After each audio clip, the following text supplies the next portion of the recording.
Welcome to the Francisca Show podcast on JewishCoffeehouse.com, the show where I give a voice to Jewish issues, topics, and people. I'm Francisca, your host. We have some housekeeping. So on this week's episode, we will be talking about anti-Semitism, assimilation, and the question we'll be grappling with is assimilation the solution to anti-Semitism? This is the very theme of Hanukkah and the Hellenists. I am honored to present this episode to you.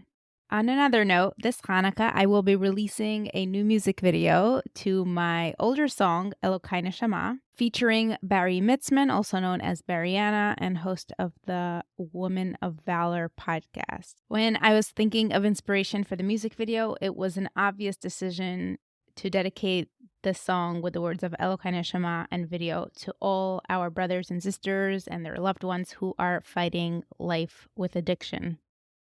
I love it when I can combine my platforms and bring a message with more force for the sake of spreading awareness and removing stigma. So in honor of Hanukkah and shining lights, next week we have a non-anonymous episode with someone who shares her story about addiction. So stay tuned for that. And last, if you are thinking or have been thinking of launching your own podcast, look no further. Take my online course that will take you step by step. And if you don't get everything you need from it, let me know. I'll personally make sure all your podcasting questions are answered. Satisfaction guaranteed because you're getting your message out there, and that is my priority. For more information, check out the link in the show notes. You are listening to The Francisca Show on the Jewish Coffee House Network. And enjoy the show. Welcome back to the Francisca Show. Fran stands today with us. We have Rabbi Wildes from the Upper West Side. Welcome to the show. Thanks for having me. I'm so excited. Last time you appeared on Jewish Coffee House podcast was the Unorthodox Conundrum, and you were there to talk about Kirov. You were there to talk about outreach as well as preserving inreach, or making sure that the people born into our communities are staying and are engaged in our communities. Today, we are here to talk about anti-Semitism and all the other fun and not fun stuff that relates to being Jewish. Mm-hmm.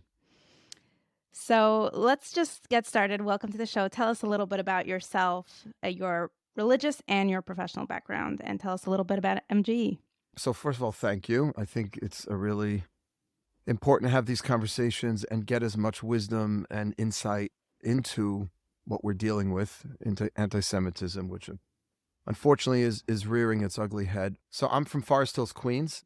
I'm a proud Queens boy. I live in the city for many years now. And even though by training I'm an attorney, I worked in the law for a bit. I was very passionate when I was in high school and college about Soviet Jewry. So I actually went to graduate school to become a Sovietologist.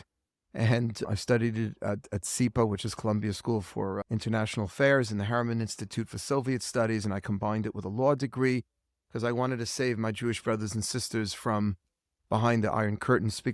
Speaking about anti-Semitism, there was a lot of anti-Semitism going on behind the Iron Curtain for decades, and I wanted to make a difference. And they all got out, not all of them, but the Iron Curtain, it fell, and our Jewish brothers and sisters were able to leave en masse. There are 1 million of them in Israel today, and probably close to 1 million in the United States. There were about 3 at the time in Russia.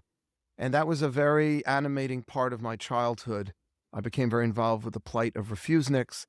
And when that issue, I think, was, I wouldn't say put to rest, but not as much of a crisis anymore, I got sucked into the whole Jewish outreach world. And it happened really because I was in Smicha and YU. I was in rabbinical school at Yeshiva University. I really just to learn. I was going to be a lawyer. I was going to go into my dad's immigration law firm, do some more of this international law, human rights stuff. But I fell in love with learning, with Torah study. And in YU, they don't let you float around. You got to be in a program. So I entered the rabbinical school, not to be a rabbi, but then at the end, they have you do an apprenticeship, an internship, which I wasn't going to do because that's for like the real rabbis. But one of my teachers said, you came this far, it's good to get the degree. So I did an internship. in Queens, where I'm from, I started a beginner service I plastered Queens Boulevard and Yellowstone Boulevard and 108th Street with flyers, and 8 people showed up, and I was hooked. That was my first beginner service, probably 26, 27 years ago, and I haven't stopped. I got recruited to Manhattan to do it, and I eventually started MJE with the same goal in mind, which is to engage less affiliated Jewish men and women in Judaism. And I absolutely adore it and love it, and that's what I've been dedicated to. And our whole staff, we have an 18-person staff at MJE. It's quite a big operation. 9 full-time people, 9 part-time people, trying to engage as many of our Jewish brothers and sisters in the tri-state area as possible. So to comment on number 1, well, outreach and helping Sovietology, as you called it, is very related, or one is connected. At least for me it is, because I grew up in Moscow and my parents do outreach. So we have those two connected. And then, of course... Your father's still the chief rabbi? No, so he resigned that title a few weeks after the war broke out last spring. Uh-huh. Oh, I think I saw that. Your father actually many years ago spoke here at MJE. He was amazing. I'm not just saying that because he's your dad, but I found him to be incredibly inspirational. He has a beautiful name in the community, in the rabbinate. Thank you. Anyway, sorry. Yeah, I agree. And for me, outreach is, well, a personal topic. First of all, because I grew up in it. Second of all, because most of my life's work right now is talking about the issues in our communities. How can we bring outsiders into our communities where there are so many problems with it? And one of the problems being anti-Semitism, which is not only what concerns people in the communities, but anyone who is born Jewish or has a Jewish last name or is affiliated with Jewish people. So talk to us, if we had to break down what anti-Semitism is, and maybe we'll talk about when is it exaggerated, when is it actually appropriate, and we can go from there.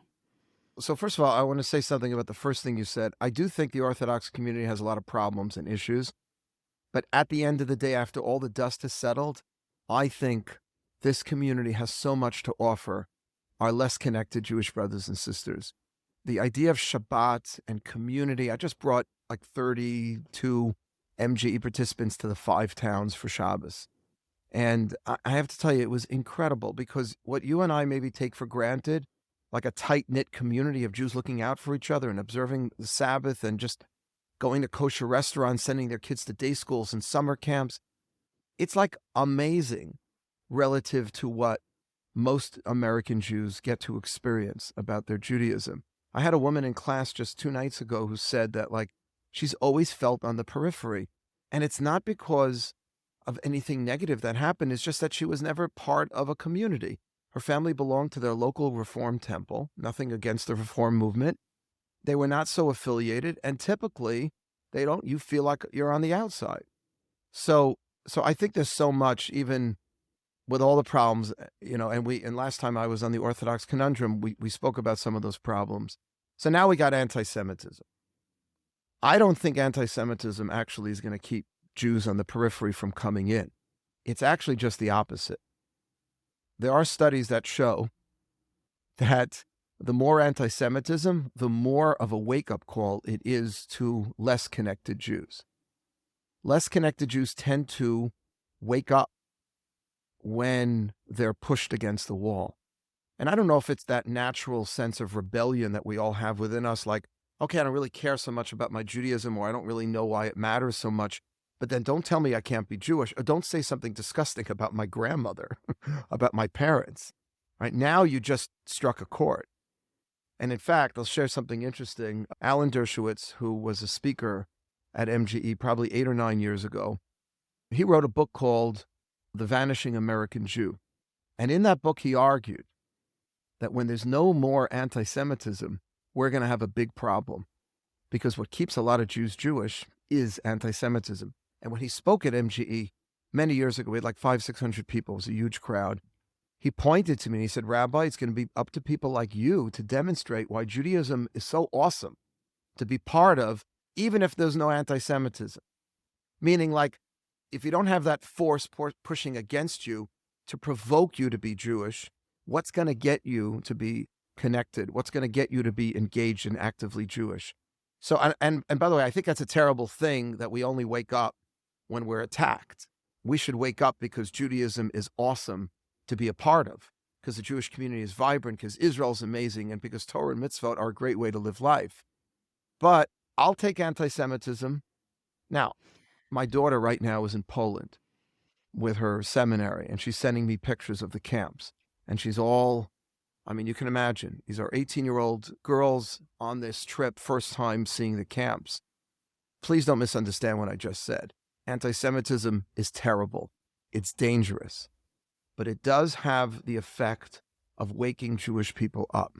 So I'm concerned about anti-Semitism. I'm concerned about violence against Jews. I'm concerned about hatred against Jews. But I'm not concerned that that somehow is going to push Jews back. I think it's going to pull us out of the woodwork. Let's say we had to separate or create some categories. So there's the obvious stereotypes and defamation, I don't know what to call it, but idiotic comments online by Kanye West, for example, right? So we have that, and then you have the other extreme, which is our entire Jewish history. Take Hanukkah, Purim, the Holocaust. We're always hated, and people want to destroy us, no matter where we are in history. Is there anything in between that we have?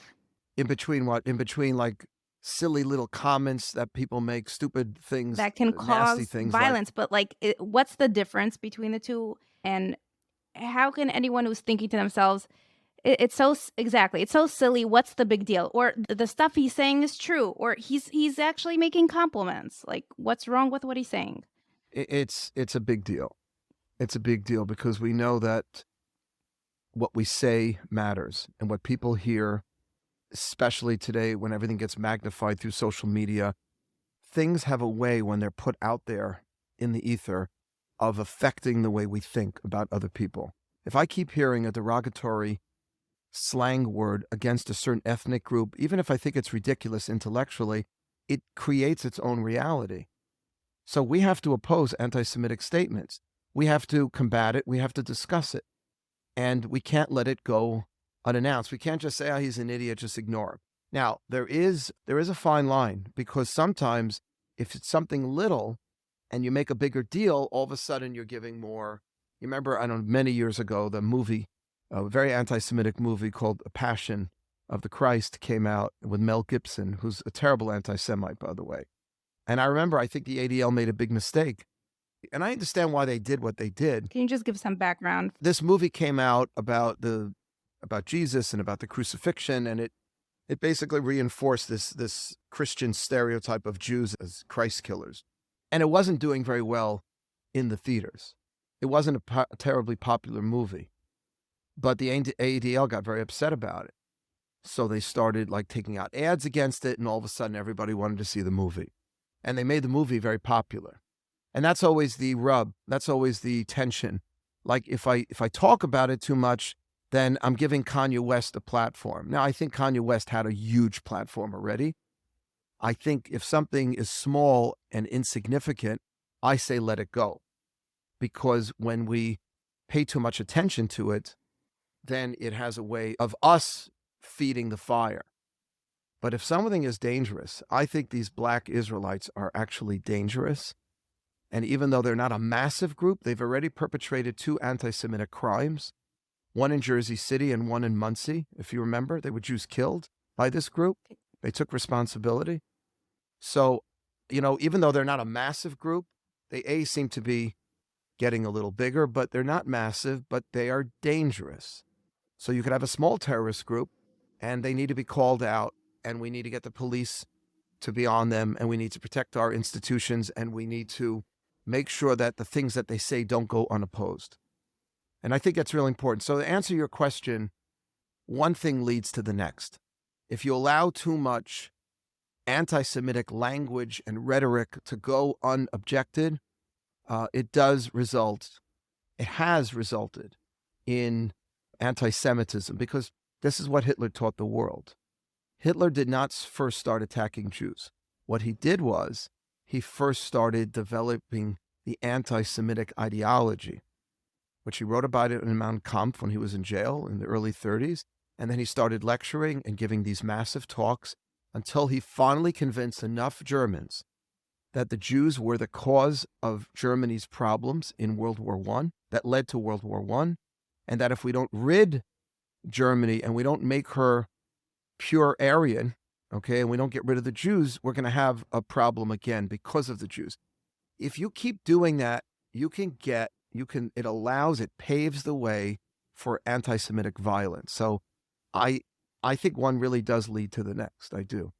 So this is why positive or potentially not derogatory comments or anything that can sound complimentary, ultimately, like they run Hollywood or they own half the real estate, is derogatory. Meaning, is it a derogatory state to begin with? And I'm only asking as the devil's advocate because... No, it's a really good question. So first of all, I think those things should be discussed. There's a tradition within halakha, Jewish tradition, that we're not supposed to say even nice things about other people. Now, why is that? Because it could lead to lashon hara.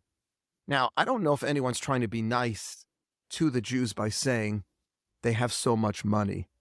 They control Hollywood. They control the banks. Those are old anti-Semitic tropes actually offered up by the Nazis. They're too close to us. They're taking over. By the way, just the opposite of what Haman said in the Purim story. How did Haman convince Achashverosh to kill the Jews? He said there's this one nation, mefuzar umufurad ben hamin, they're scattered, and their laws are not like our laws, and they follow their own ways. And what he was arguing is that they're not loyal citizens. They're not involved. They're not integrated. The Nazis said just the opposite. We're too integrated. Their daughters are marrying our sons. Their sons are marrying our daughters. So this is why these reasons for anti-Semitism are just, in my opinion, excuses. Because every generation comes up with another reason to hate the Jew. Either we're too close to them or too far from them. But it's clearly an anti-Semitic thing. First of all, it's not true. There are tons of Jews in Hollywood. Does that mean we control Hollywood? There are tons of Jews with lots of money. Does that mean we control the banks? Is there really a group and a committee of Jews that sit there and figure out what the interest rates should be, or who should get the next Emmy Award, in Hollywood? It's a fact that we are disproportionately represented in most fields. And stereotypes are there because they represent truth. Sure. So I think it's okay to turn back and say, well, there is some truth to that. The truth is we've done really well and we should be proud of that. We don't have to wear it on our sleeve, but why should I be embarrassed that we're successful? Thank God we're successful. That's a good thing. God commanded Adam, the kifshua, to conquer the world, to harness the force of nature, to make the world a better place. We make people laugh. We're actors in movies. We're in Hollywood. We're making money. We're making the world happen. That's great. What's wrong with that?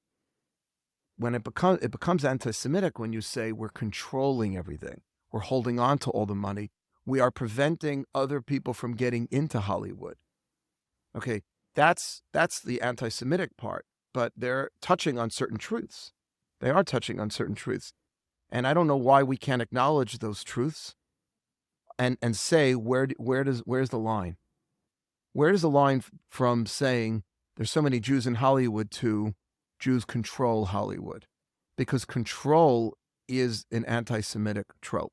Now, a real anti-Semite who's just hating us because, like any form of bigotry, it's just an irrational hatred of the other. What they might be doing, what Kanye West might be doing is actually, bringing up stuff that he knows everyone thinks is true. That's how you get credibility. And then once you get everybody, nodding their heads, going, yeah, there are a lot of Jews in Hollywood. Yeah, most of my Jewish friends have a lot of money. Then you can keep going with it. The question is, where do you keep going with it? You know what I would do? I would give you an analogy. The same thing's happening from the left now. Anti-Semitism on the left. Tax Israel. It's okay to critique Israel, but to say that Israel's an apartheid state, that Israel's a Nazi Germany, that Israel is a colonizer, and it is systematically oppressing the Palestinians, that's very different than saying, I don't agree with the way Israel is handling the Palestinian-Israeli issue. Right. So we could talk about that, and we could say that you don't like Netanyahu, you like this guy's approach, you think the whole, the Jews should get out of the West Bank because we can talk about that. That doesn't make you an anti-Semite. What makes you an anti-Semite is to label an entire country apartheid, Nazi Germany, because you disagree with with how their treatment of the Palestinians. And I think what we need to do is drill down on the issues and acknowledge the fact that there's the first part of your statement might be true, but the second part of your statement is not true. And you're saying that to just make us look like we're controlling everything. Organized intention. There's somehow like a plan here to keep people down. A conspiracy. Is a conspiracy. Very good. Okay, so one of the most common questions I used to get as an Orthodox Jew who grew up in Moscow was, what was it like being Jewish there? Were you afraid for your life? What's anti-Semitism like there? My programmed response became, it's not any different than anywhere else. And take New York City. You live on the Upper West Side, correct? Yes. What's anti-Semitism like there on a daily basis or weekly basis? What are the stories you're hearing? Let's just illustrate to some people who think, New York, Jewtown, everybody there must be so safe. The Golden Medina. The Golden Medina. I mean, I don't know what you experienced in Moscow. I know back from the 80s and 90s what was going on. I really don't know so much. I'm sure you could speak a lot more intelligently to that than I can. I grew up in Queens, and I was the subject of a couple of anti-Semitic attacks. I was mugged a few times, and it wasn't about the money. It was about the kippah on my head. I was called Dirty Jew and Kike, I don't know, a lot of times. I grew up around the corner from an orphanage and across the street from a public high school. And even though that public high school has a decent number of Jews who go there, I got beaten up, attacked, and called names from kids that were in that school. So I had that. And then I moved to the city and nothing really happened for many, many years. And I think something changed in the last few years. I think that it's the first time I ever spoke to my kids about wearing their kippot on the street in Manhattan. I told them that I was talking to them about maybe we'll wear baseball hats. I'm not sure. One of my sons looked at me and said, how could we do that? Are we not proud of being Jewish? I said, we are, but we're still fulfilling the commandment of keeping our heads covered. And then my other kid said, Daddy, if we were black, how would we hide that? And somehow that resonated with me. So my kid's a little older now, so I said, fine. But if you walk around, you got to walk around with something. You got to get mace. You got to get brass knuckles. You got to hold an umbrella. I know that sounds ridiculous, but I walked around for almost a year with my stand that I used to do my videos. The little circle ring thing. I took the circle ring thing off and I carried it around because I just wanted something to use if I would be attacked because I was wearing a kippah or yarmulke, or I was concerned because I went to a few rallies to protest anti-Semitism in Midtown and they got out of hand. And I wanted to have something to protect a fellow Jew if I was on a subway, if I was on a bus and somebody was being picked on. And the people who usually get picked on, I mean, my friend who works at Westside Judaica, it's a beautiful Hasidic family on 88th and Broadway. He was standing outside of his shop, just taking a break, and some guy ran over, called him a dirty Jew, and hit him in the face. This was probably about a year and a half ago. It was on the news. There was also an incident with a couple of kids who were chased for about 2-3 blocks and chased by other kids, by 14, 15-year-olds, holding something. They still don't know what it was. And the kids were really scared. They were really afraid. So is this happening all the time? No. But the NYPD reported last year that 1/3 of all hate crimes in New York are now against Jews. 1/3. Wow.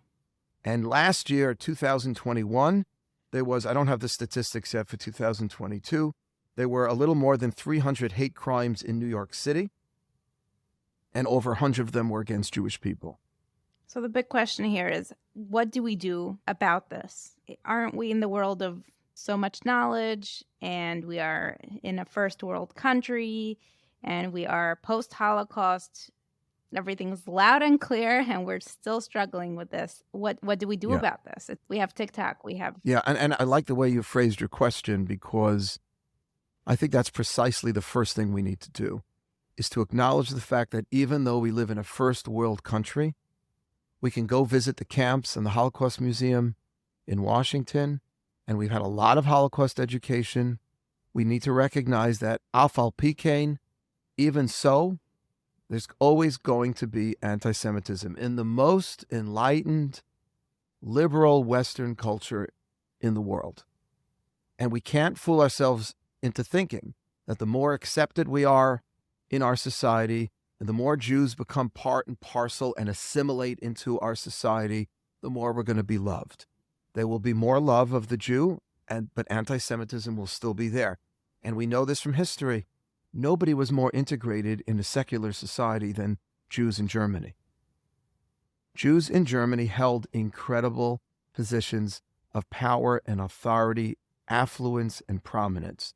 They were leading scientists, they were members of government, they were lawyers, doctors, professors in the universities. Where did Rabbi Soloveitchik go in the 1930s to get his doctorate in philosophy? He went to the University of Berlin. Where was Albert Einstein living? Okay, so we have a very good example of a very technologically sophisticated, like the University of Berlin was like the Harvard of Europe. That's where the greatest scholars in the world came, the greatest technology and scientists. It wasn't just Einstein. He had a lot of colleagues, many of whom were Jews. But now we have social media. We have cameras on every corner. And it doesn't matter. It does not matter. It's not going to stop anti-Semitism. So that's a really good question. So I think the first thing that we have to do is, number one is education. We have to first and foremost know that there can be anti-Semitism, even though the Holocaust people are aware of it. It doesn't matter. It's an irrational bigotry that will reveal its ugly face, even in the face of great liberalism and progress. So that's number one. We have to tell that to people, and we have to let people know. And when there's an anti-Semitic incident, it needs to be powered up all over the place. More importantly than that, we have to protect ourselves. Okay, we have to enlist, of course, work with the mainstream authorities, with the NYPD, with the FBI, who want to put an end to this. They do. We then have to, I think, not rely on ourselves. We have to learn from Israel. And that is every synagogue and Jewish institution needs to be fortified. They cannot be soft targets. CSS, I don't know if you're familiar with CSS, which is a great volunteer organization they're all over the country now. And I would say, I personally know a dozen shuls that have CSS volunteers, in addition to a guard who's usually carrying a gun, protecting synagogues, Jewish institutions, and the like. And plus, we're training young people. I think people should be learning Krav Maga. We should not be victims. That doesn't mean we should go on the prowl and look for people, God forbid, to beat up. But we need to defend ourselves. And then the third thing, as an outreach rabbi, I will tell you, is let's use this in a positive sense. The biggest revenge that we can have on Hitler, Yimach Shemo, is grandchildren, is Jewish babies. The biggest revenge we can have on anti-Semites today is that we do something positive with it. We not only call it out when we see it, we not only educate the public, and we not only defend ourselves against it, but we use it to build and strengthen our community from within. And here's how I think we can do that. When people feel threatened because of their identity, whether you're Black, you're Asian, you're Hispanic, you're gay, you're Jewish, it doesn't matter. People tend to feel more strongly about who they are. And then a lot of our brothers and sisters will be asking that question. Once they're all exercised and upset that someone has called them a dirty name, or someone is attacking their colleague at work, why am I Jewish? What am I standing up for exactly? What are the principles of Judaism that Jews feel so strongly about that they will fight back? Because if we don't really know why being Jewish is valuable, then why be the subject of anti-Semitism? I could very simply no longer affiliate with being Jewish. I can simply say I no longer identify as a Jew, take the yarmulke, throw it off, get rid of it, and say, that's an answer to, by the way, some people said that that's an answer to anti-Semitism. Don't be Jewish anymore. They won't hate you. Is that supposed to be a serious response? Like, does that... Hitler didn't Theodor. So Hitler didn't care of your philosophy, and that's true. Theodor Herzl was an avowed assimilationist before he began the Zionist campaign. He believed that the answer to anti-Semitism was assimilation. He said the only way for Jews no longer to be hated, he wrote about this, is to be completely assimilated into the culture.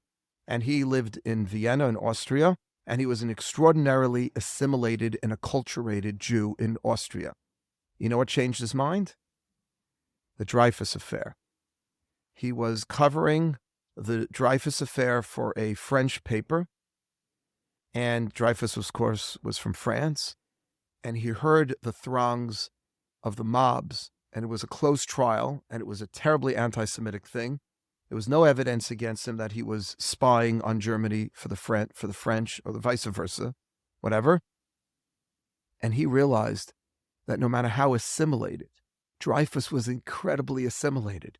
He was fighting for the French army, and they still accused and convicted him of spying on Germany because he was a Jew. That convinced Herzl that that assimilating is not going to be a solution. He said, we need our own country. Well, you brought in assimilation here. I'm wondering if you have some numbers, because we do have a lot more assimilation since the Holocaust than people who were killed in the Holocaust or died because of it.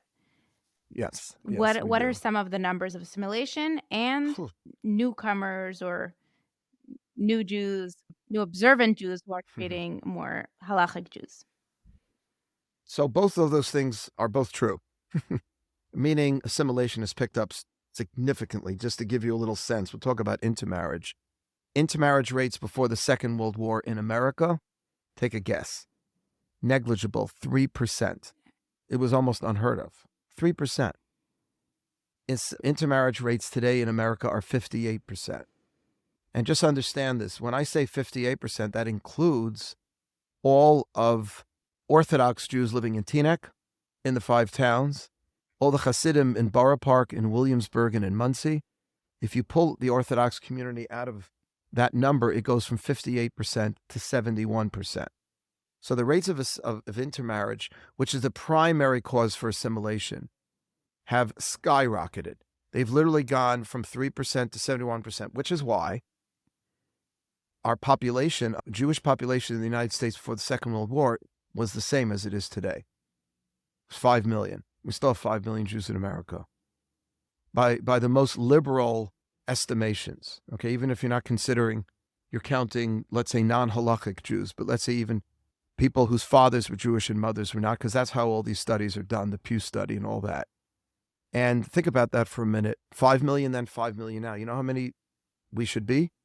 By the most conservative, minimalist, ethnic growth numbers, we should be minimally at 15 million in America, and we're at 5. So you're correct when you say that we've lost more Jews in America to assimilation than we did in the Holocaust in Europe. People get very put off by that statement but I'm just talking in terms of statistics. The unfortunately net effect of an intermarriage / assimilation is the same as a Jew, God forbid, being killed.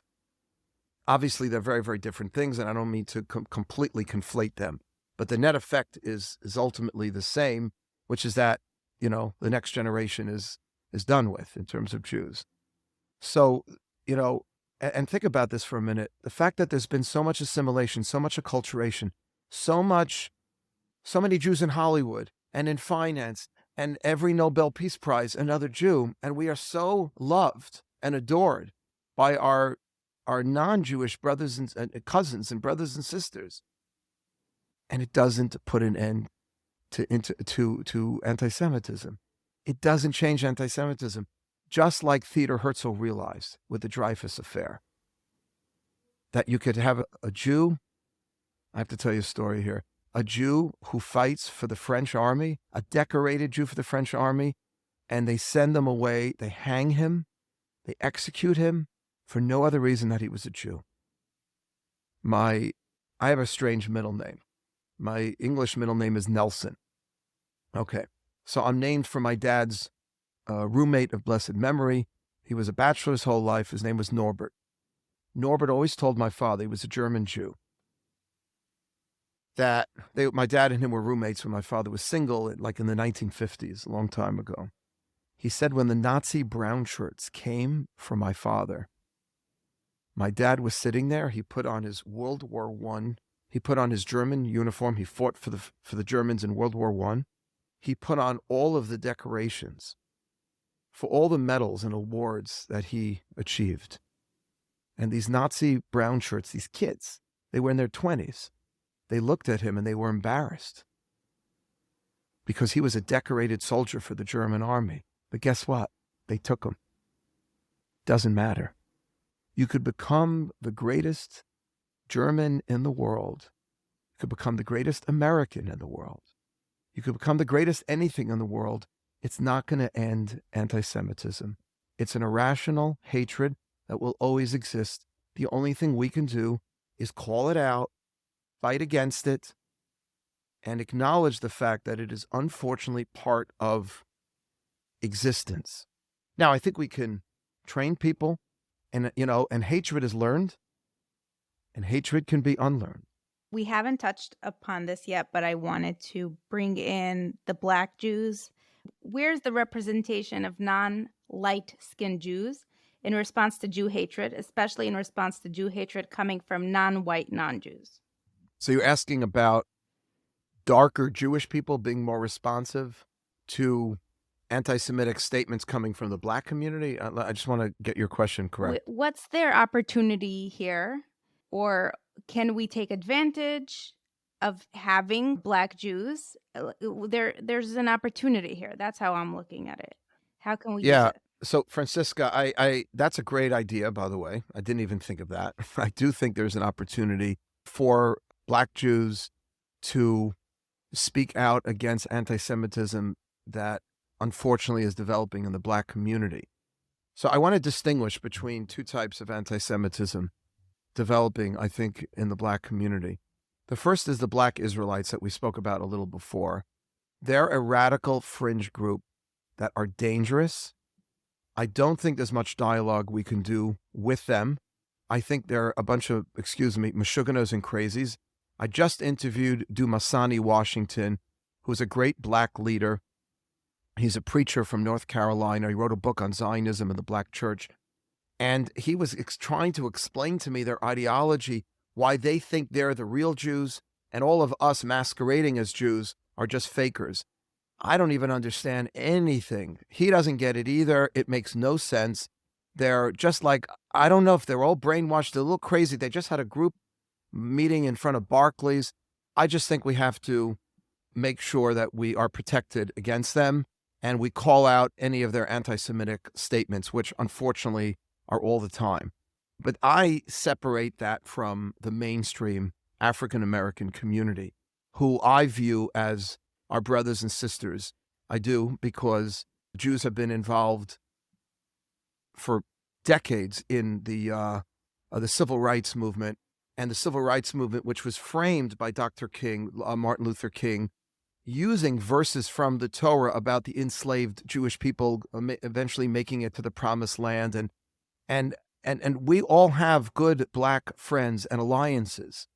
They need to get stronger, and we need to build upon them and get some more understanding and cooperation between our two communities. Because I am nervous, and I'm not talking about the Black Israelites anymore. I am nervous about what could happen again, like in Crown Heights, like it happened with the Crown Heights riots. I think those were in the 90s.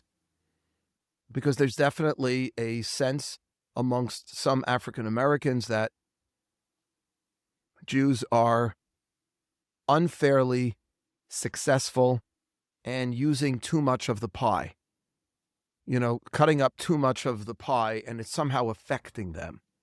And it's not a true thing. It's not like because we're here, they're over here, and we need to have conversations with smart Black people who can understand this, and we can have a little more education and mutual respect vis-a-vis our two communities. And I don't think there's enough. We don't have enough. And I think it comes out because we don't have enough interactions. We don't have enough. I think, and I'm partially guilty of this, I have some friends and colleagues in the Black community. I do. I don't have enough. I should have more. And I think if I had more, and I think if they had more close interactions with Jewish people, because unfortunately, some of their interactions is sort of a class thing. A lot of buildings are owned by Jews, landlords, and some of the tenants are Blacks, don't like the way the building is being managed. They don't know any other Jewish people. So they assume that the way they're being dealt with or the way they perceive they're being treated by their Jewish landlord must be the way all of these Jews operate. They've got all the money, the control, and all those tropes that we talked about before get kind of, filled in. So, I think there's a lot we can do there, though. So I'm much more optimistic about that group than I am about the Black Israelites. So you're giving an open invitation here for any Black Americans who want to have conversations and continue unlearning Jew hatred. Yeah, that can be 100% unlearned.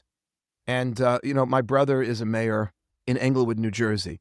Now, most Jews know Englewood, New Jersey is a very affluent Jewish community, thriving modern Orthodox community, conservative reform is there. But there are more Black people actually who live in Englewood than there are Jews, okay? And there isn't a lot of interaction. I'm very proud of my brother that he speaks often in Black churches, and he's done a lot to bring the two communities together. That needs to happen on the grassroots level. It doesn't need to only happen like on podcasts or public forums. People need to, the problem is that's where ignorance leads to bigotry and anti-Semitism, is when we just don't know each other. So then the one or two people we do know that we don't have a good interaction with, they become the gauge. They become like, that's the Jew, that's the Black, right? If I have no Black friends and I get into a fight with a Black person, now I shouldn't do this, but I might be led to think that that's what other Black people are thinking. And, now I know that's not true. And that's racist to extrapolate, but that's what's happening. And I think, unfortunately, that's happened in the Black community. I think it's simmering beneath the surface. And I think, like you were pointing out, Francisca, how these statements, what kind of impact do these statements are thrown out there by influential people like Dave Chappelle, who I'm a big fan of, not so happy about his last, thing on SNL. I posted about that. I felt like he was way too casual about making these jokes. And I think he needs to be much more responsible, okay, because he's a very important influence on Black America. And he's a really smart and funny guy. But if you make light of these things enough times, and it kind of gives credence to, unfortunately, what some people on the ground already think about Jews. It's reinforcing beliefs. Yeah. What about the biggest form of anti-Semitism, which is Jews who are hating on Jews, or Jews who make bad comments or are self-hating? By self, I mean others. I was so hoping. But who are also Jewish. Yeah, I was so hoping you wouldn't ask me about that, because it's appropriate because it's Hanukkah. And one of the reasons why, I just gave a class what you didn't learn about Hanukkah in Hebrew school.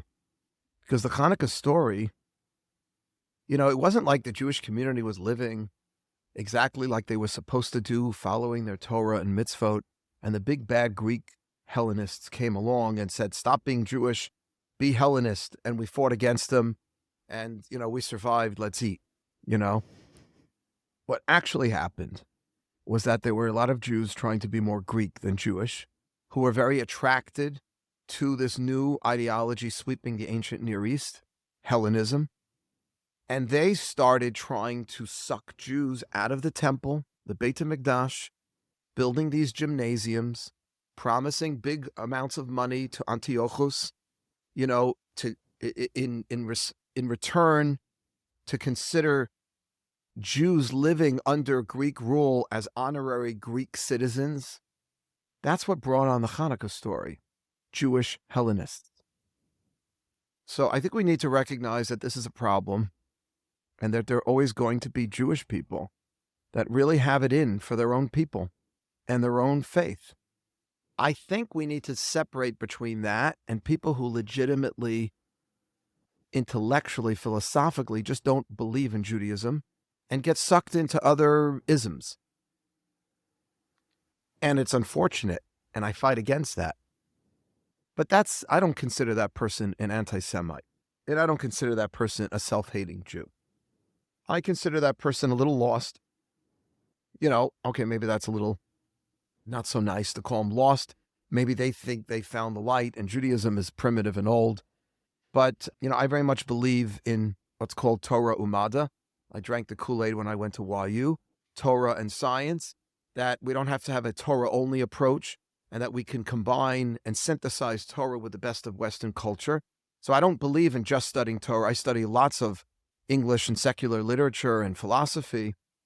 But if somebody chooses to no longer, believe in Torah, I'm disappointed, it's upsetting, but I would never consider such a Jew a self-hating Jew or an anti-Semite. I think you get into that when that Jew starts actively trying to bring others out, starts speaking in general terms against Torah, against Jews, against Israel. It's fine if you're on the left to protest, let's say if there's the Israeli government decides to destroy a Palestinian home because the family was involved in terrorism, or there was a Supreme Court case and the Supreme Court decided that a certain Arab family shouldn't be living in a certain area. Go protest, go say why you disagree. But to start calling the government apartheid and Nazi and say that Israel has no legitimacy anymore and we should boycott her, that's the line. That to me becomes a self-hating Jew. That becomes an anti-Semite, even though they're Jewish themselves. So I think it's all where the line is. And I don't think we can throw out the baby with the bathwater and say that anyone who disagrees with me must be a self-hating Jew. Anyone who disagrees, who's not Orthodox or against Orthodoxy, must be an anti-Semite. I don't agree with that. And I think we need to know how to tell the difference. I would like to wrap up this interview by asking you, for a fun fact, I know your father worked on the John Lennon with John Lennon. Anything you can share with us? Yeah. Oh my God, I love talking about that. By the way, I so appreciate it because my wife doesn't let me talk about it anymore because it's ad nauseum in my family. So my dad was John Lennon's lawyer for many years. Specifically, I don't know if you know the case. My dad's an immigration lawyer. My brother took over the firm. I was working there, and the Nixon administration, basically after the Beatles broke up, tried to deport John Lennon. They said the reason is because he had a marijuana conviction in England, which he did. But nobody really gets deported because they smoked a little weed in some other country.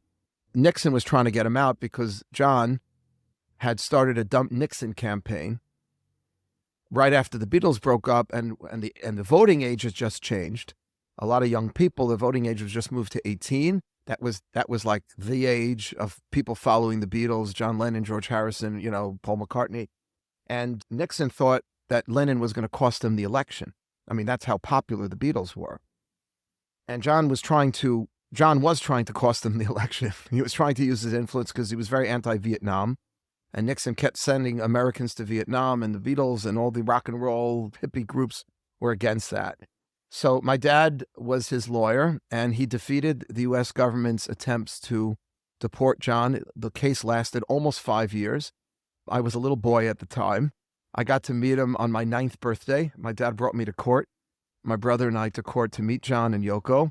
She gave me a big kiss, which I was a little grossed out by, and he wished me a happy birthday and said, "You can have your daddy back now." And I remember him saying that because my father was really busy for those last few years. And I'm the craziest Beatle fan in my family. Right now I'm into George Harrison big time. But my dad very much loved John. They had like a real relationship. They spoke all the time. My dad he should live and be well. My dad is your classic Jewish lawyer. He's not like a rock and roller. He's like a very kind of square, in the box, he's amazing. My dad's my greatest mentor and role model. But this is actually a true story. On the way to my dad being interviewed by the Lennons to see if they would choose him as their lawyer, because they had the, pick of the litter, he had to ask the cab driver who John Lennon was. He had no idea. because my dad listened to classical music. He was like, he thought rock and roll was like noise, It was too from. Older generation. He was different. No, he actually wasn't, but he liked classical music. So John Lennon was like a huge part of my childhood. And by the way, that case was a precedent-setting case that a lot of other people were able to come into this country and get a green card. My dad got John his green card. And my brother's still in touch with Yoko, actually. Nice. So that's a little fun fact. And I play the drums. And most of the stuff I played was Beatles. We actually have a little band at MJE, a couple of my students and I. Nice. Yeah, thank you so much, Rabbi Mark, for coming on. It's really my pleasure, and it's so nice to meet you. And kol hakavod, you should be matzliach with all your work. Thank you. To you as well. Thank you for sticking around until the end. If you enjoyed this podcast, make sure you follow the show on your favorite podcasting app. Also, feel free to join the WhatsApp group to participate in the ongoing conversations about taboo subjects in our communities. If you are thinking about that podcast and starting your own, check out the links in my show notes to get more information about the DIY course. Next week, we have the new music video and the non-anonymous addiction episode. I hope you are getting ready for Hanukkah and all the light that it will shine and spread into our winter and our lives. Guess what, Franstans? I am opening up spots on my podcast to help bring awareness to your brands and your organizations. And I have slots available for as low as $15 a month. So if you'd like to be a sponsor of the Francisca Show and you would like to spread the word about your brand and organization to all the incredible and diverse listeners of this show, please do reach out. My email is in the show notes. And have a wonderful week. Thanks for listening to The Francisca Show.